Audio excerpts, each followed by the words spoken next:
The great fundamental issue now before our people can be stated briefly. It is, are the American people fit to govern themselves, to rule themselves, to control themselves? I believe they are. My opponents do not. I believe in the right of the people to rule. I believe that the majority of the plain people of the United States will, day in and day out, make fewer mistakes in governing themselves than any smaller class or body of men, no matter what their training, will make in trying to govern them.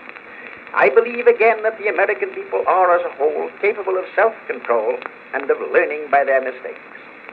Our opponents pay lip loyalty to this doctrine, but they show their real beliefs by the way in which they champion every device to make the nominal rule of the people a sham. I am not leading this fight as a matter of aesthetic pleasure. I am leading because somebody must lead, or else the fight would not be made at all. I prefer to work with moderate, with rational conservatives, provided only that they do in good faith strive forward towards the light. But when they halt and turn their backs to the light, sit with the scorners on the seats of reaction, then I must part company with them. We, the people, cannot turn back. Our aim must be steady, wise progress. It would be well if our people would study the history of a sister republic.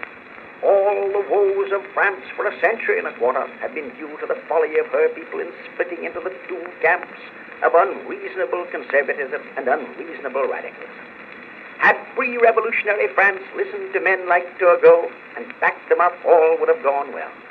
But the beneficiaries of privilege, the Bourbon reactionaries, the short-sighted ultra-conservatives, turned down Turgot and then found that instead of him they had obtained Robespierre. They gained 20 years' freedom from all restraint and reform at the cost of the whirlwind of the Red Terror, and in their turn the unbridled extremists of the terror induced a blind reaction. And so, with convulsion and oscillation from one extreme to another, with alternations of violent radicalism and violent Bourbonism, the French people went through misery toward a shattered goal. May we profit by the experiences of our brother republicans across the water and go forward steadily, avoiding all wild extremes. And may our ultra-conservatives remember that the rule of the Bourbons brought on the revolution. And may our would-be revolutionaries remember that no Bourbon was ever such a dangerous enemy of the people and of freedom as the professed friend of both Robespierre. There is no danger of a revolution in this country, but there is grave discontent and unrest, and in order to remove them there is need of all the wisdom and probity and deep-seated faith in and purpose to uplift humanity we have at our command. Friends, our task as Americans is to strive for social and industrial justice achieved through the genuine rule of the people. This is our end, our purpose. The methods for achieving the end are merely expedients, to be finally accepted or rejected according as actual experience shows that they work well or ill. But in our hearts we must have this lofty purpose and strive for it in all earnestness and sincerity, or our work will come to nothing.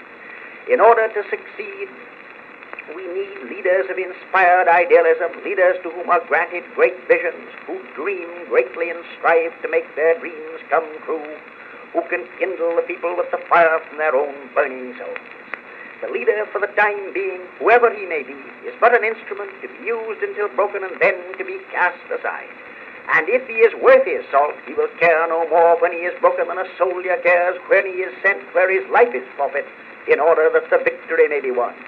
In the long fight for righteousness, the watchword for all of us is spend and be spent.